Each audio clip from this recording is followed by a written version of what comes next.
నిన్నటి నుండి నేర్చుకో. ఈరోజు కోసం జీవించు. రేపటిపై నమ్మకముంచు. మూడవ ప్రపంచ యుద్ధం ఎలాంటి ఆయుధాలతో జరుగుతుందో నాకు తెలీదు, కానీ నాలుగో ప్రపంచ యుద్ధం మాత్రం కర్రలతోనూ రాళ్లతోనూ జరుగుతుంది. జీవితం సైకిల్ తొక్కటం లాంటిది.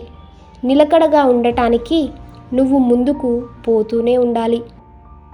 విజయం సాధించటానికి కాదు, విలువ పొందటం కోసం ప్రయత్నించు.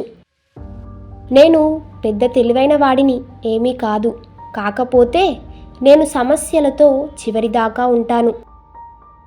తెలివైన వారు సమస్యలను పరిష్కరిస్తారు, మేధావులు వాటిని నిరోధిస్తారు. ఒకడు బడిలో నేర్చుకున్నదంతా మర్చిపోయిన తర్వాత అతని దగ్గర మిగిలేదే విద్య.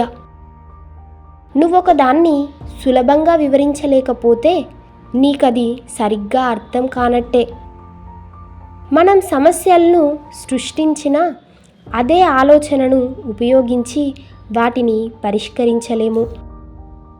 ఎన్నడూ ఎలాంటి తప్పు చేయని వ్యక్తి ఎన్నడూ కొత్తగా ఏమీ ప్రయత్నించలేదు.